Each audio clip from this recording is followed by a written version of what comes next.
Hello everyone. ఇప్పుడు ఇంకొక LeetCode question క్యూని ఇంప్లిమెంట్ చేయడానికి స్టాక్స్ తో క్యూని ఇంప్లిమెంట్ చేయడానికి చూద్దాం. Implement a first in first out queue using two stacks. Okay, using two stacks the implemented queue should support all the functions of a normal queue push, peek, pop and empty. Okay, push operation అంటే add చేయడం elements ని. Peek operation అంటే top లో ఏ element ఉందో దాన్ని మనం print చేయాలి. పాప్ ఆపరేషన్ అంటే ఒక ఎలిమెంట్ లాస్ట్ ఉన్న ఎలిమెంట్ ని మనం రిమూవ్ చేయాలి. అలాగే ఎంటీ అంటే ఒకవేళ క్యూ ఎంటీగా ఉంటే ఫాల్స్ లేదంటే ట్రూ అని రిప్రజెంట్ చేయాలి. Okay, implement the my queue class void push. ఇక్కడ ఒక 4 మెథడ్స్ ఇచ్చాడు. వైడ్ పుష్ ఆఫ్ ఇంటెక్స్ అని, for adding elements into a queue, int pop of అని, ఇంట్ పీక్ ఆఫ్ అని, బూలియన్ ఎంటీ అని ఇలా ఇచ్చారు. ఓకే, ఇక్కడ చూడండి, my queue push push peek pop empty. Okay, ఇలా ఇన్పుట్ ఇస్తే మనకి అవుట్పుట్ ఇలా రావాలి. అంటే ఎలిమెంట్స్ యాడ్ చేస్తే యాడ్ అవ్వాలి, యాడ్ చేయకపోతే యాడ్ చేస్తే యాడ్ అవ్వాలి, డిలీట్ చేస్తే డిలీట్ అవ్వాలి. ఆ క్యూ ఫుల్ ఉందా లేకపోతే ఎలిమెంట్స్ ఏం లేవా అని మనకు తెలియాలి కాబట్టి ఎంటీ వాడతాం. పీక్ అంటే ఫస్ట్ పొజిషన్ లో ఏదైతే ఉందో, స్టార్టింగ్ లో ఏదైతే ఉందో క్యూలో దాన్ని ప్రింట్ చేయడానికి పీక్ మెథడ్ వాడతాం. ఓకే, ఇప్పుడు మనం దీన్ని ఇంప్లిమెంట్ చేద్దాం. 2 స్టాక్స్ యూజ్ చేసుకోవచ్చు అన్నాడు కదా, 2 స్టాక్స్ యూజ్ చేసుకొని ఇంప్లిమెంట్ చేద్దాం. ఓకే, స్టాక్ స్టాక్ ఇంటీజర్ మనకు జావాలో డైరెక్ట్ ఉంది కాబట్టి డైరెక్ట్ గా నేను ఇంప్లిమెంట్ చేసుకుంటాను. Stock integer s1 is equal to new stock of అని ఒక స్టాక్ క్రియేట్ చేసుకుంటాం. ఇంకొకటి ఇప్పుడు క్రియేట్ చేస్తున్నాం, స్టాక్ ఇంటీజర్ s2 అనే స్టాక్ నేను ఇక్కడ క్రియేట్ చేసుకుంటున్నాను. స్టాక్ ఆఫ్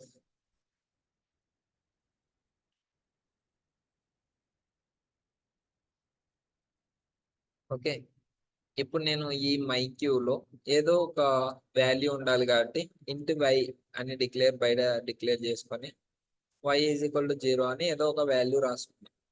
ఇప్పుడు public wide push Intex push function వాడినప్పుడు క్యూలోకి ఎలా యాడ్ అవుతాయో చూద్దాం. ఓకే, క్యూలోకి ఎలా యాడ్ అవుతాయో చూద్దాం. While of not s1 dot empty of stock 1 empty లేదనుకోండి, స్టాక్ 1 ఎంటీ లేదనుకో, s2 dot push of s1 dot pop of. Stock ఒకవేళ ఇది s1 స్టాక్ ఫుల్ అయ్యి ఉంటే s2 లోకి మనం వాల్యూస్ ని పంపిస్తాం ఒకదాని తర్వాత ఒకటి. Okay, while of not s1 dot empty of s2 dot push of s1 dot pop of అంటే ఏదైతే ఎలిమెంట్ ఉంటుందో ఆ ఎలిమెంట్ s1 లో వెళ్ళిపోయి s2 లోకి యాడ్ అవుతుంది. ఓకే, మళ్ళీ ఇక్కడ s1 dot push of x, s1 dot push of x, s1 లోకి ఆ వాల్యూని మళ్ళీ పంపించేస్తాం.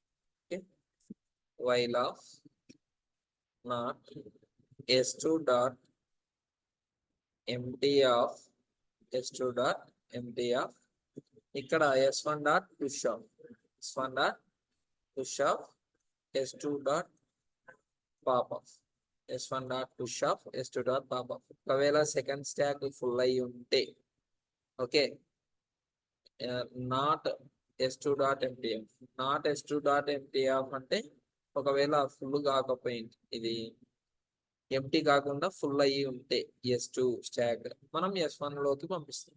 ఓకే, ఇలా ఆపరేషన్స్ చేసుకొని మనం క్యూలోకి వాల్యూస్ పంపిస్తాం.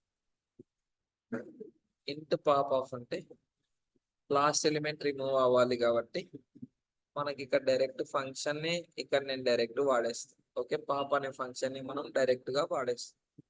If of empty of return -1, ఏం లేకపోతే రిటర్న్ -1, ఒకవేళ ఏమన్నా ఉంటే పాప్ చేద్దాం. Return s1 dot pop of. ఏదైనా ఎలిమెంట్ ఉందనుకో దాన్ని పాప్ చేసేస్తాం. ఇక్కడ పీక్ కూడా అంతే, సేమ్. ఇక్కడ సేమ్ ఆపరేషన్, పాప్ బదులు ఇక్కడ పీక్ వస్తుంది, పీక్ ఆఫ్ అని వస్తుంది. ఓకే, బూలియన్కి వచ్చేసి return s1 dot is empty of. Okay, direct మనకు మెథడ్ ఉంది కదా, ఆ మెథడ్ ని నేను ఇక్కడ రిటర్న్ లో రాసేస్తాను. ఓకే, ఇప్పుడు మనం దీన్ని రన్ చేసి చూద్దాం.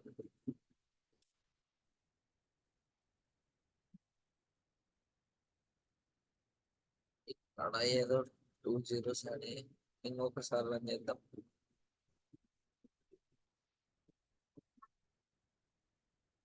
Violation error.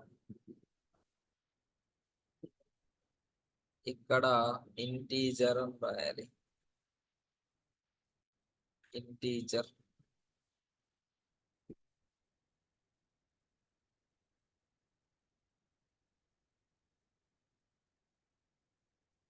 యాక్సెప్ట్ అయింది, సబ్మిట్ చేసి చూద్దాం.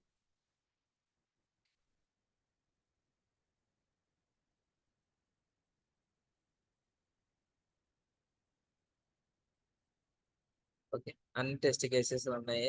0 milliseconds టైం తీసుకుంది. మనం ఇక్కడ జావాలో ఉన్న ఇన్బిల్ట్ ఫంక్షన్స్ కూడా యూజ్ చేసాం. ఓకే, ఆ ప్రాబ్లం నెంబర్ వచ్చేసి problem number 232 lead code platform లో మనం సాల్వ్ చేసాం. Okay, thank you very much.